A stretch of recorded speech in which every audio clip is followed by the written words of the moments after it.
It looks like most people have joined us this afternoon. Thank you so much for being here. So during today's webinar, Schlegel specialist in spirituality and aging, Jane Kipfer, will help us explore the meaning of spirituality and how it intersects with the experience of aging. There's a PDF file of the slides and a place to write notes in the handouts box on the right-hand side of your screen. You may have to click on the arrow beside where it says handouts to get the box to expand. We'll also be sharing the webinar recording and PDF slides as a resource on the Ontario CLRI website for you to access afterwards. And I hope you'll all stay with us to the very end of the webinar. We have a survey for you to fill out about your webinar experience, and you'll also have the opportunity to request a free copy of the Multi-Faith Practice Guide for Caregivers, which we will mail to those of you who are Ontario residents. And just to introduce myself, my name is Holly Hebner. I am a project coordinator with the Research Institute for Aging in Waterloo, and I'll be your moderator this afternoon. This webinar is brought to you through the Ontario Centres for Learning, Research and Innovation in Long-Term Care program hosted at the RIA. The RIA is a charitable nonprofit foundation that links research, training, and practice to enhance care and quality of life for older adults. The RIA supports practice-relevant research and mobilizes evidence so it can inform programs, be integrated into education and training, and influence practice and policy. The Ontario CLRI is funded by the Government of Ontario and is hosted at Baycrest Health Sciences in Toronto, Briere in Ottawa, and here at the RIA, as I said, in Waterloo. The program strengthens quality of care and living for long-term care residents across the province through training, education, and knowledge mobilization, and provides solutions to priority issues, including an aging population, care complexity, and workforce challenges. And I'd also like to take the opportunity to acknowledge the ancestral and traditional territories of the Indigenous peoples whose land we are fortunate to be on. And we're excited to have Jane leading this webinar today, and I will turn it over to her to introduce herself. Okay, thank you, Holly. Well, let me begin by telling you just a bit about who I am, since we'll be spending the next 45 minutes together. And I'd invite you to respond in the question box, if you'd like, to the question on your screen. What are you hoping for from this webinar today?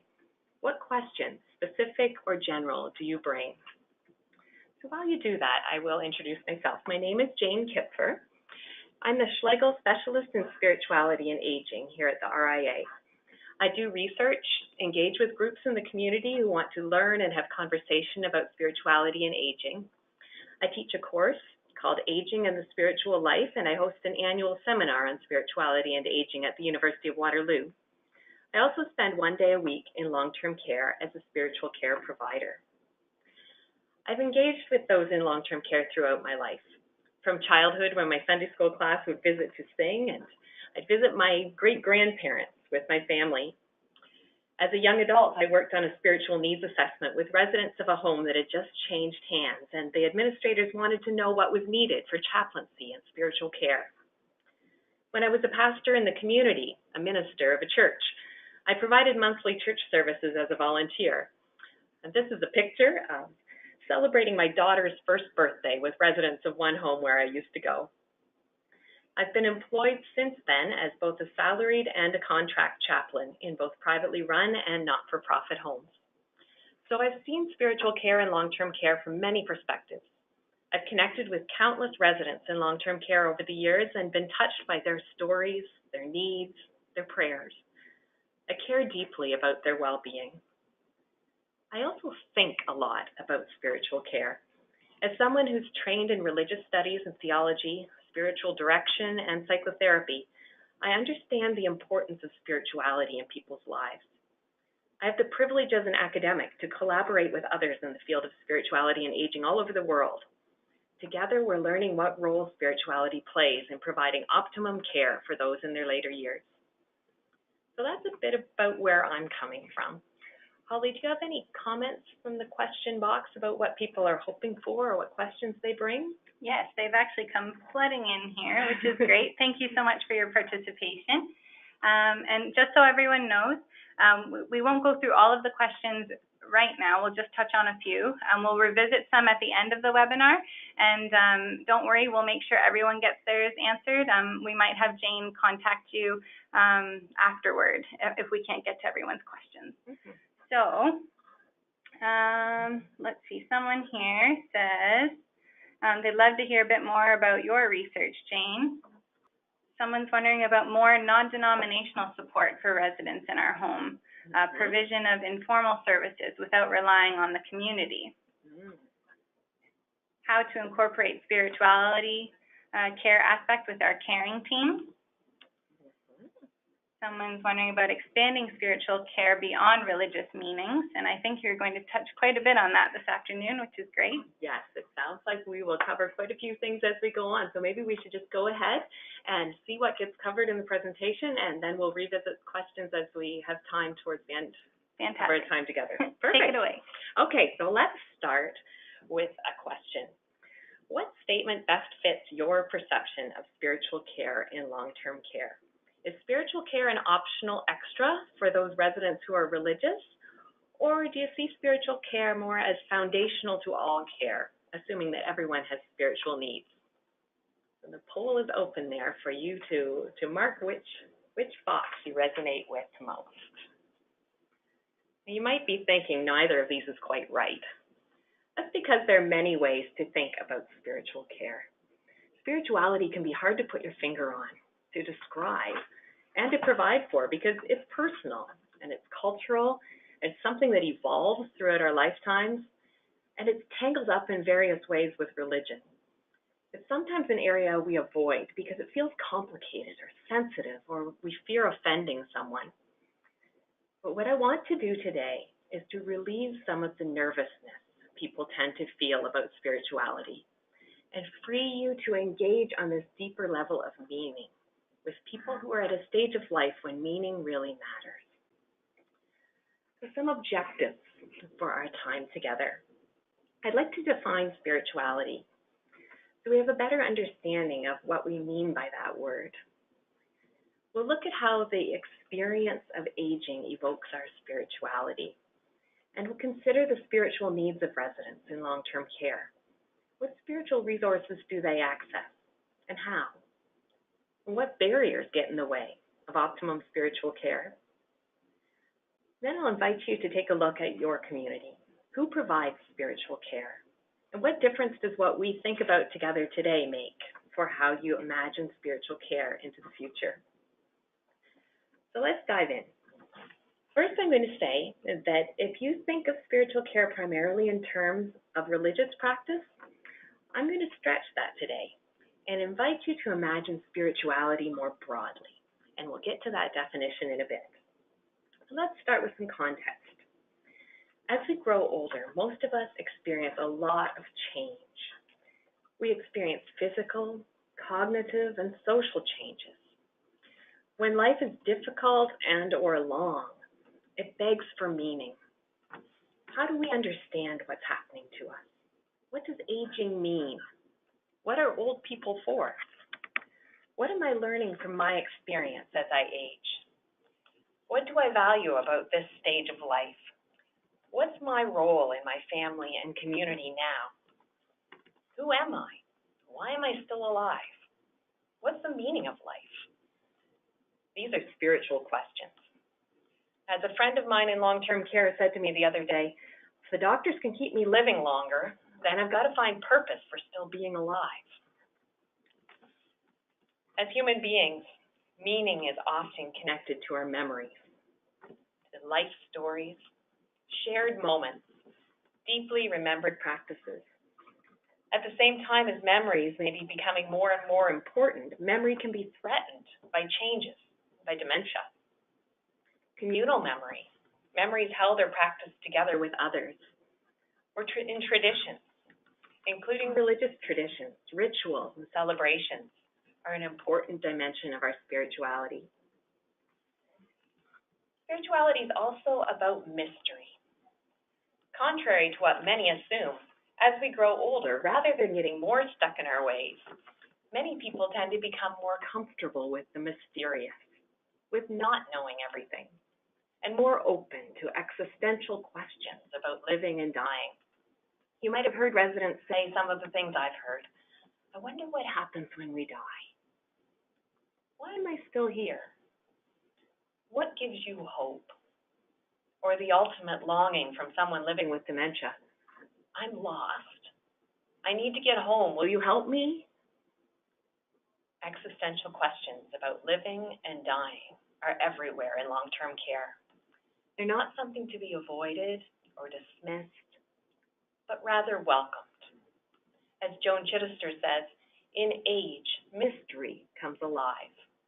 We learn to wonder again.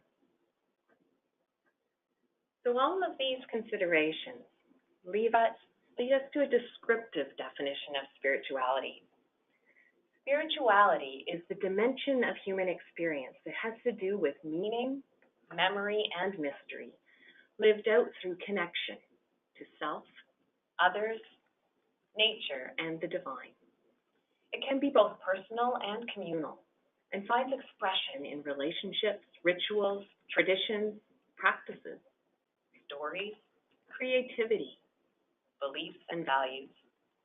One's spirituality both sustains vitality and mediates acceptance, and can enable one to cope with crisis, transition, and circumstance. Spirituality is a positive resource. As we experience loss in other aspects of who we are as we grow older, our spirituality continues and can even thrive. People often ask about religion. What's the relationship between religion and spirituality? I see the two overlap in different ways for different people. For some, religion is the container in which their spirituality fits. For others, religion gives them the tools to express their spirituality. Still others have stepped outside of religion to find meaning elsewhere. The simplest definition I have found is that religion refers to a system of rituals and beliefs within a concept of community. So you can see how that definition would fit for a Christian, for a Muslim, or for a Buddhist, and so on. For some people, a certain religion is vital to their spiritual well-being. For others, not so much. Some, especially in the generations ahead, are coming to long-term care with a religion of their own. So instead of focusing solely on religion in providing spiritual care, I like to think and talk inclusively in terms of spiritual resources, which everyone has, which may or may not include religion. So what is a spiritual resource? A resource is something that's available to address a need. Spiritual, as an adjective, refers to something that relates to or affects the human spirit. So connecting with our earlier definition of spirituality, spiritual resources may be understood as that which provides a source of vitality and meaning in one's life, at times through cherished memory, and often including mystery. A spiritual resource may enable connection to self, to others, to nature, to the divine. It might provide opportunity for expression of emotion, thoughts, beliefs, and values in any or all of these ways, and or offer tools for coping with crisis, transition, circumstance. In some research that I recently completed on baby boomers envisioning growing older, and perhaps living in long-term care, they reflected on what they considered to be their spiritual resources. They identified inner resources, ranging from self-reliance to faith, from curiosity and openness to acceptance of mortality. They identified external resources, ranging from books to flowers, from grandchildren to God. They expressed satisfaction of spiritual need as they talked about relationships and connection, belonging and contributing, trust and creativity, mystery, and delight. They voiced longing for reconciliation, for beauty, freedom, dignity, and purpose. Simply put, they articulated spiritual needs for love, for hope, for peace, for joy in life. And they identified that which addresses those needs for them. That research led to a definition of spiritual resources as anything internal or external to a person which is available to address deep human need for such spiritual values as love, hope, peace, and joy. Long-term care is a setting of great diversity, maybe more so than in any other place in our society. In long-term care, we find people from all walks of life. How do we begin to provide spiritual care that's satisfying for everyone? I would suggest that we pay attention to the spiritual resources of our residents and consider how we can support them. Take these fictional residents, for example. Rosa is a quiet woman who loves nature. She grew up going to church, but she left in midlife when she found her beliefs changing. Her husband, who died last year, was her lifelong companion, security, and best friend. She collects quotes that she finds meaningful, and she's keeping a file for her funeral service. Lenny has lost mobility as the result of a stroke. He's always been a friendly, jovial man with lots of community connections. He cares about treating people right, making the world a better place for his grandchildren. Florence is a devout Roman Catholic. As her dementia increases, she's losing some of the words of her prayers, but she follows the rhythm and feels the rosary beads in her hands. In long-term care, these people may find themselves neighbors or even roommates to one another. Each has his or her own spiritual needs and spiritual resources. For Rosa, reminiscing about 65 years of a strong marriage may continue to meet her need for love, along with visits from her children and the security of compassionate caregivers.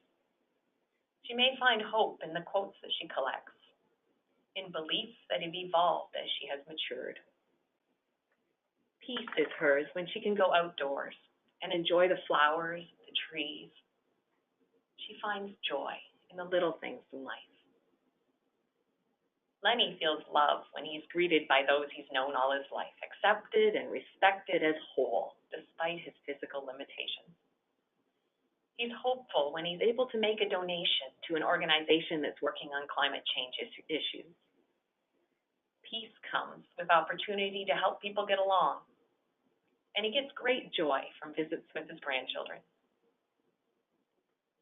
Florence is loved when someone spends time keeping her company. She feels hope when she smells a good dinner being served. Peace when she feels the familiar beads of her rosary. Joy in the delight of a fresh bouquet of flowers. We work hard at meeting the physical needs of our residents. That's vitally important. But these spiritual needs for love, for hope, for peace, for joy, the resources that meet them bring meaning to long lives. Consider the difference it makes to your residents when someone notices or asks about or adds to what meets their need for love, hope, peace, or joy. Now, a bit of a sidebar. Attention to spirituality and spiritual care is not just for the benefit of residents. It is permission and encouragement for all of us to be more fully human, to laugh, to cry, to wonder together, to grieve, to be angry, to have our beliefs and values. I encourage you to take time to consider your own personal understanding and experience of spirituality. For many who work in long-term care, our work is an expression of our spirituality. Why do you do the work that you do? For many, that's a spiritual question about meaning in life, your role in this world. What gives you hope, love, joy, peace? What sustains you? What helps you to accept the hard things in life, to cope with loss? What inspires you?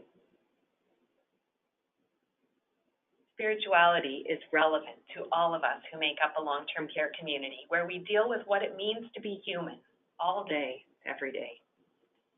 The spirituality that we bring influences the spiritual climate of the place where we work. So now, thinking about your long-term care community, wondering if you could share some examples of times when you have witnessed or appreciated life-giving expressions of spirituality or effective spiritual care at work. You can think of something, type it up in the question box on your screen. All right, so as Jane said, if you want, feel free to answer the question in the questions box. We'd love to hear some of the great work that your team members are doing in regards to spiritual care for themselves and for their residents. As you're doing that, I can share a few examples I think of. Think of memorial services or celebrations of life. We don't all have to believe the same. We all resonate with expressions of love, letting go, even joy in remembering. I think the best memorial services are a mingling of laughter and tears, where we touch the depths of love and loss, the experience of being human, of mortality, of grief, and of gratitude. I also think of singing. At our home, there's a grace that is familiar to most of our residents, and if we sing it at mealtime, many of them join in. It's so good to sing together. And I also think of staff members who have amazing compassion and connection with residents, rooted in their faith and values. They share their spiritual strength and resources with others through the work that they do. Are there other experiences, Holly, that people have typed in? Yes, once again, they are flooding in here. Thank you, everyone, for your participation.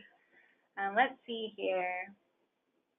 One person says they have lay pastoral care that occurs on a regular basis with some of the residents, Bible studies and hymn singing, regular memorial services, whether on a quarterly or monthly basis, during palliative care and end of life, chaplains doing one-on-one visits and carrying their guitar along, honoring the hands of caregivers, memorial services, non-denominational morning prayer services.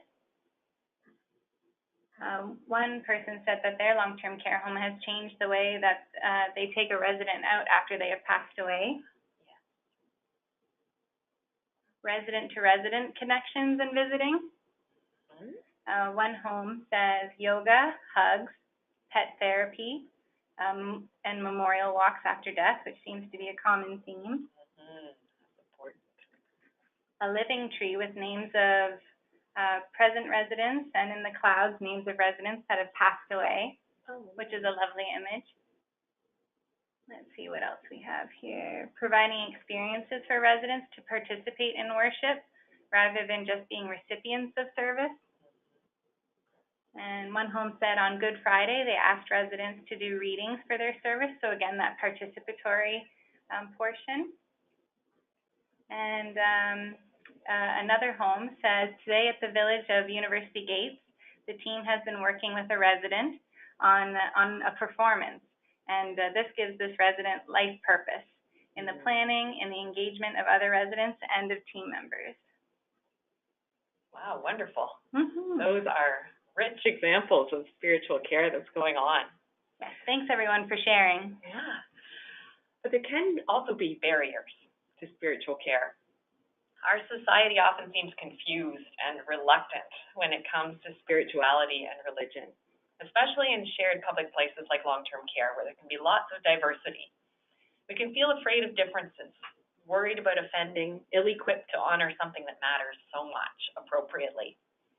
So there's danger as cultural and religious diversity continues to increase, that our long-term care systems will dismiss the spiritual for lack of comfort and confidence, and lack of ability to measure, control it, and know how we're doing.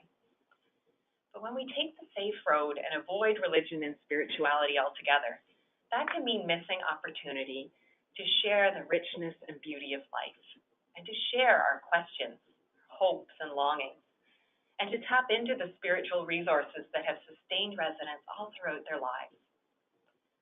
Often the best approach when we feel like we don't know enough is simply to be humble, to be respectful, and to be curious.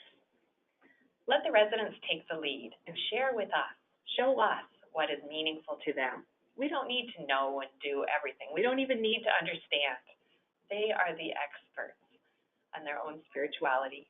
And what they need from us is simply attentiveness, openness, and support. So I offer a few questions for tapping into spiritual resources with residents. First one, what has helped you to get through difficult times in your life? This question shows respect. It reinforces strengths and reminds a resident of their resources. At the same time, it gives us opportunity to learn from them, and then to show gratitude for what they've shared with us, what they've taught us. Another one, what makes you feel hopeful? Or when in your life have you felt most loved?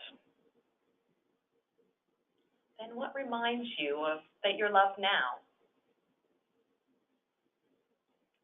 What do you need to be at peace? If someone's feeling distressed, it may be that their spiritual resources just need some support. For example, a sense of belonging and being understood helps meet one's need for love.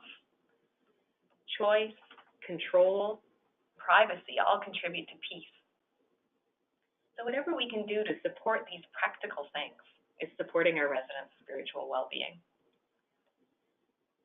From my research with early baby boomers, who will soon be our residents in long-term care, I'd encourage administrators to work toward a more spiritually integrated culture in long-term care, where spirituality would be more comfortable for all, not an area of tension or trepidation, but of respect and wonder, sacredness and honor, where spiritual care would be understood to undergird all care, providing a foundation for such things as person-centered care, relational care, culture change, dignity therapy, and where there would be openness to the gifts of spiritual traditions that both comfort and inspire, including rituals to welcome and say goodbye, celebrations, opportunities for gratitude, forgiveness, and connection. In this culture, people would be known and acknowledged for who they are, for who they have been, and who they're still becoming. And relationships would be supported. Emotion would be understood and accepted, and comfort would be readily available for all types of suffering. Laughter and humor would emerge naturally.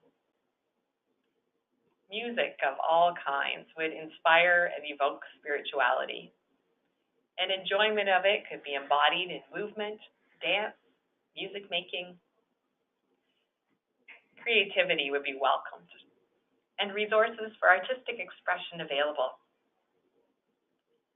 There'd be opportunity for life review, discussions, reflection on meaning, disappointments, and legacy. In more spiritually integrated long-term care, the space that you call home would provide assurance of belonging, a sense of sanctuary, and access to nature. The spaciousness of time would be honored and made meaningful. and it would be comfortable and normal to wonder about life beyond this life, to learn from religious and spiritual traditions, to imagine and to prepare for dying. You may be thinking, we do a lot of that already. I just didn't think of it as spiritual care. That's great. I'd encourage you, rather than thinking of spiritual care as something separate and strictly religious, to think of spiritual care as integrated with and foundational to all of the good holistic care that you strive to provide. It's about supporting all that addresses residents' needs for love, hope, peace, and joy.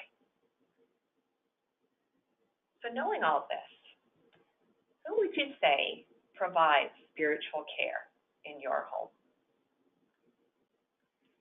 There's a poll being opened so that you can answer. So we'll give everyone a few moments to fill out the poll on their screen, and then we'll share the results with you.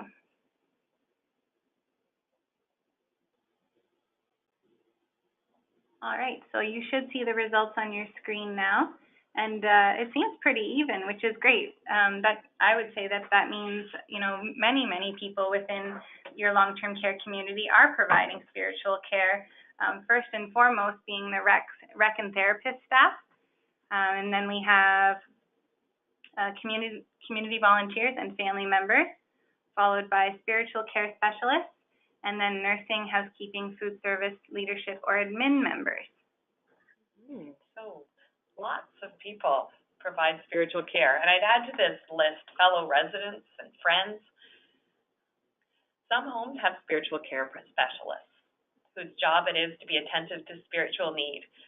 And perhaps today you've gained a greater understanding and appreciation for what a chaplain or spiritual care provider's role is, and the potential for what a spiritual care specialist could contribute to the care that your home provides.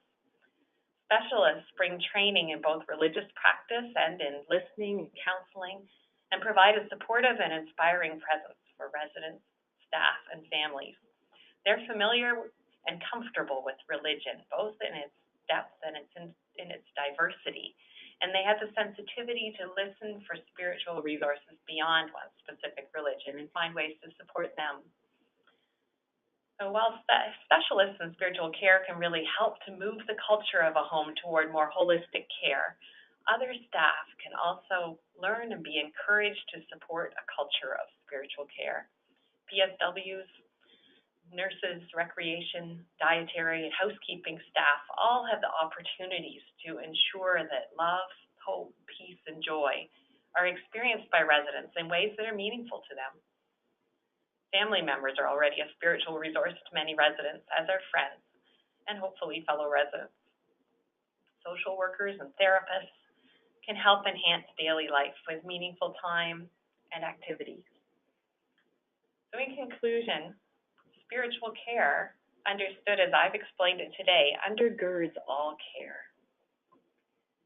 Spiritual care is care that emerges from the understanding that life has meaning, and that our relationships, interaction, experiences are significant, and that each person's way of life and seeing things is precious.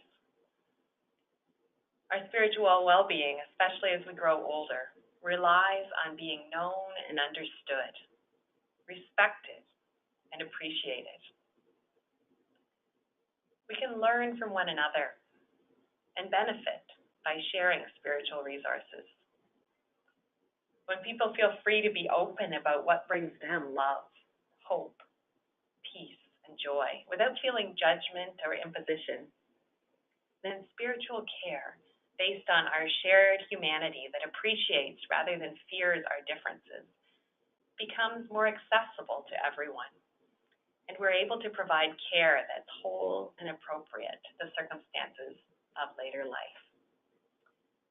So I will stop there, but I'm glad to have conversation and address comments or questions that you'd like to send. And maybe we can go back to the beginning or any questions that have come in, but feel free to add more in your question box if there's something that you would like us to talk about some more. All right, so there were some questions that I flagged that were asked at the beginning of the webinar. A few long-term care homes are wondering if you have any strategies for providing spiritual care for residents with different cognitive abilities, specifically dementia. Yes. Yeah, spending time with them is the first thing that comes to mind for me. Just being there and connecting with them where they're at, to hear what their concerns are. I was with a man just the other day who I just moved into our home with dementia, and he was feeling very lost. He was quite distressed. And together we were able to tap into his spiritual resources. He had traveled a lot in his life in his younger years, had been all over the world with the military, and he was feeling lost, but he was able to tell me stories about all places that he'd been throughout his life, and then we were able to talk about what it was like to be in a new place and to settle in. And he remembered being in Italy and taking a train to meet the Pope and being blessed by the Pope. And so our conversation led from where he was at in his lostness into his life experiences, and then into his strengths and into his resources that he brought with him, even in the midst of his dementia. And he knew that he was able to settle into a new place. He was able to find blessing, even in places that weren't familiar. So I'm hopeful for him settling in.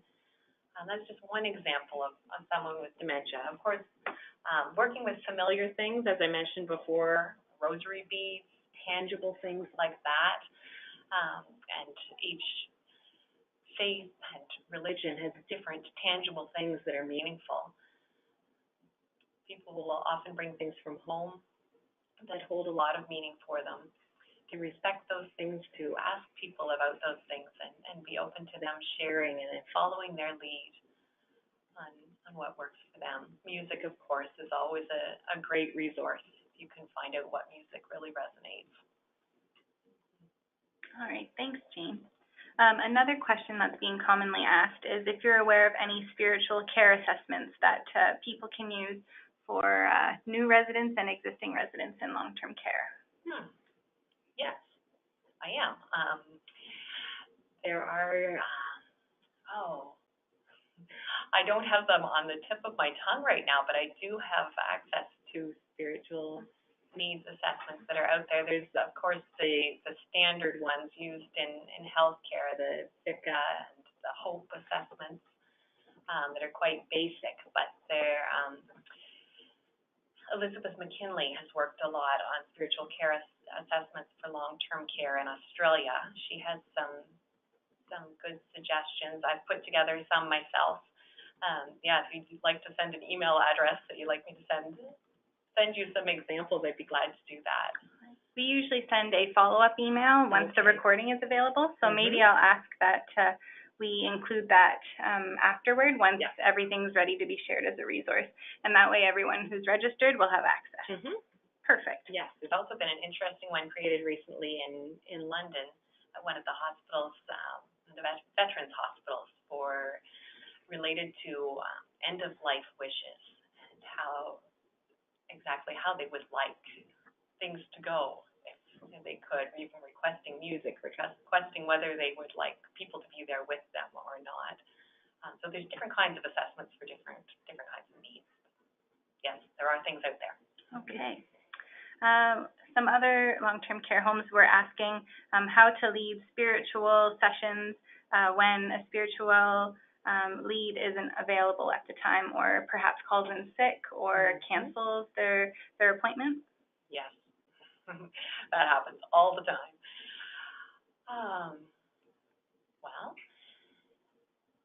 hopefully there would be someone on staff who's comfortable in that context. And one of my hopes with today was to help you feel more comfortable in that context. You don't need to know everything. You don't even need to know where the residents are coming from. If you're able to tap into their resources and find out what they have to offer, you might ask them what their favorite hymns or songs are and go with that. Or even ask one of them to pray if that's part of the tradition that you have in your home. And to feel free to use more familiar language that is also spiritual. Words that are familiar, like love and hope and peace and joy. And start a conversation about those kinds of things that may not feel explicitly religious, but that touch the depths of who people are and create an experience of meaning for people. All right. And some other questions were I think in the same vein, but maybe you have something to add about how to support spiritual volunteers. Yeah, appreciate them. Yes, they're great to have. To support them. It's good to get to know them too, and as with residents, every volunteer is coming from their own space as well, with their own assumptions about what spirituality is, and with their own take on religion and own experience of religion throughout their lives. So they'll each have something different to bring, but to be able to get together with them. You know, we've had some very meaningful discussions with the pastors that come into our home around dementia.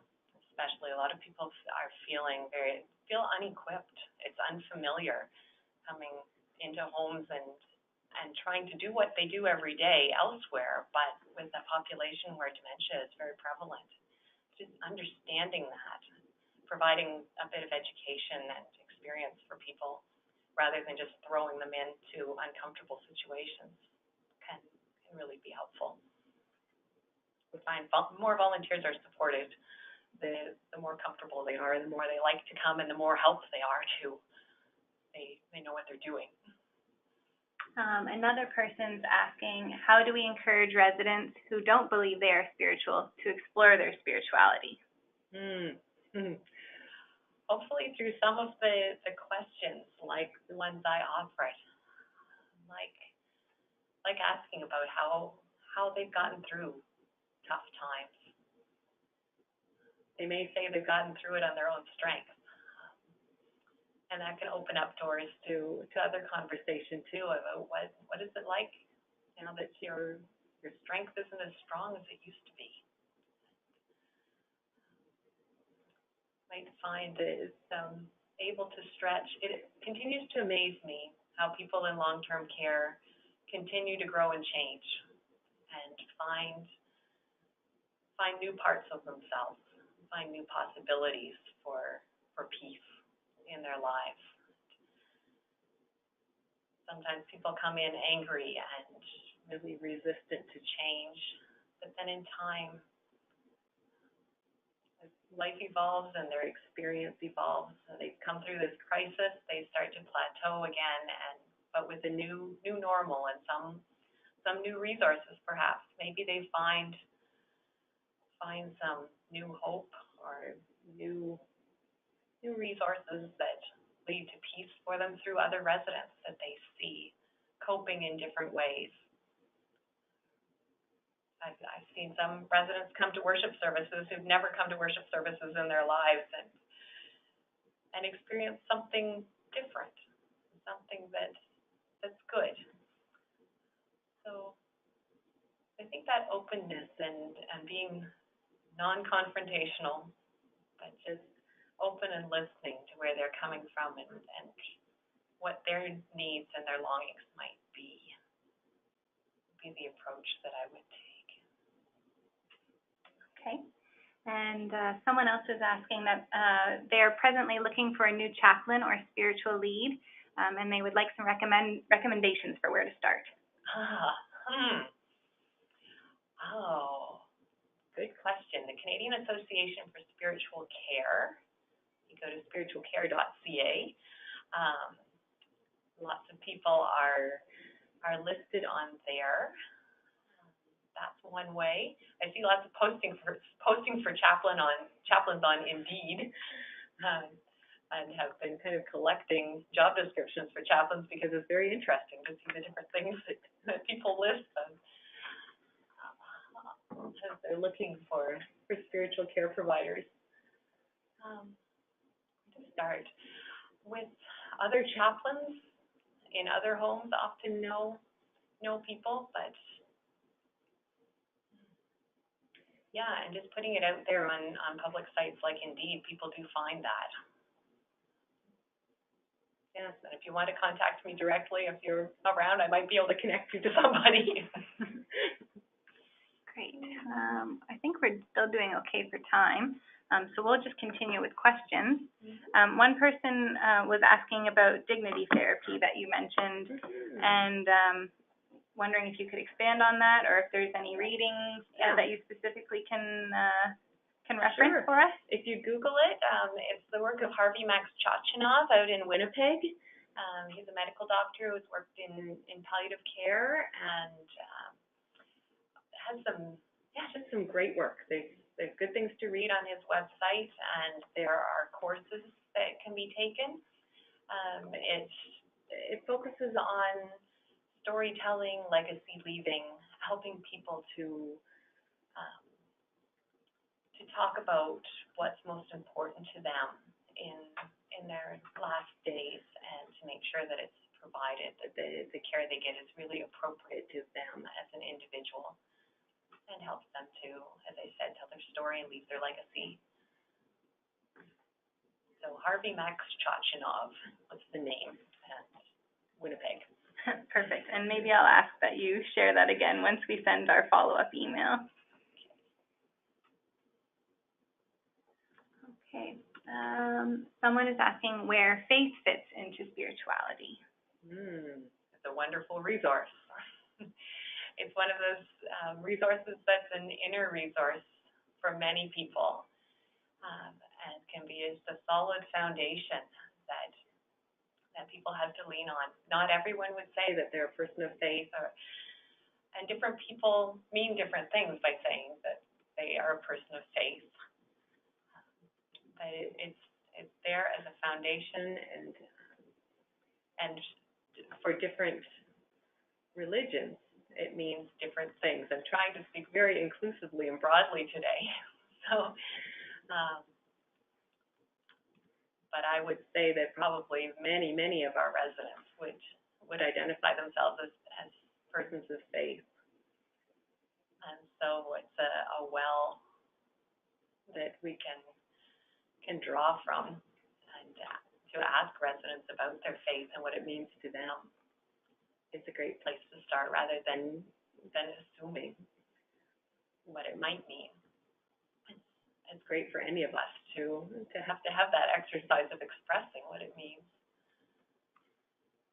It means to have faith.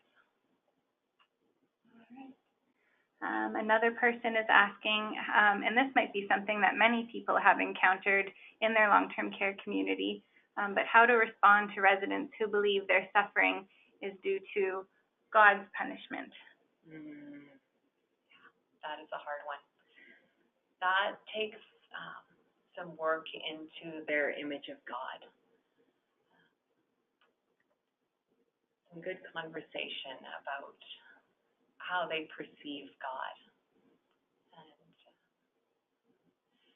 getting into my own personal beliefs here, but I don't believe God works that way. And so I would hope to be able to encourage people towards a more compassionate image of God, who will be with them in their suffering, who accompanies them through this, and will never leave them alone, but is there as a foundation to support them through it. Many people will say that they don't believe in God, especially if they're going through a time when they're suffering, and they believe that the God that they have believed in, they believe causes suffering. And so it can be helpful to have conversation about, well, what kind of God do you not believe in? Tell me about this God that you don't want to believe in and that has betrayed you or is deserting you, and then hope to expand that image so that they can feel the compassion. And there's lots of stories and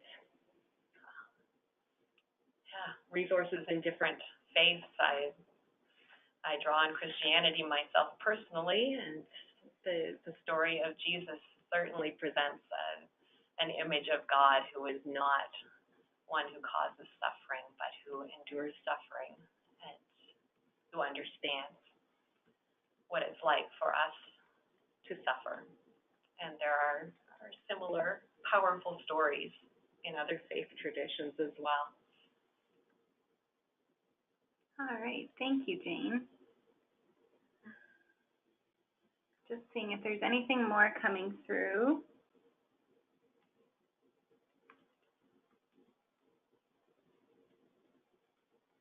One person's sharing their long-term care community story, and they said their small community has organized a system for rotating different religious pastoral and priests to do chapel services on a given Sunday. That works well. And following is a short time of fellowship with each other and volunteers who have come to help with residents. And she feels this is a very beneficial way for everyone to take part and to experience spirituality differently. Yeah, it's so good that they have time for fellowship afterwards. And is being there to worship together is one thing, but actually to connect and really be together afterwards, it fills out the experience of what many people would have experienced as church throughout their lives. You go for the service, but you go for the people too. All right. So I think that we should wrap up here. So a lot of you are asking how to get in contact with Jane, and on the screen you should see her email. She's graciously offered to have anyone contact her with questions after this webinar, especially if there's ones we didn't get to today. So feel free. You can also direct any questions to myself. And I just want to say, feel free to connect with the Ontario CLRI anytime using any of these avenues that are on your screen now. And you can also check out our website with long-term care resources and sign up for our e-newsletter so you're notified of our upcoming webinars and events. And a friendly reminder for everyone joining us today that you'll receive a free copy of the Multi-Faith Guide if you fill in the brief evaluation survey that will pop up on your screen momentarily after the webinar ends. And thanks again to Jane for spending this hour with us to discuss spiritual care and long-term care. And I feel like this is a good way to introduce spiritual care as a conversation, and will leave us many opportunities to expand on this as the Ontario CLRI work continues. And special thanks to Kate Duchek, who's sitting with us and helping us with technical support today. And we'll sign off for the afternoon. Thank you very much to everyone for joining. And we will be sending out an email with the recording and the handout with the readings that Jane referenced. And we hope you can join us for our next webinar that we have coming, or webinars planned, and you can find out about those on our website. Enjoy your afternoon.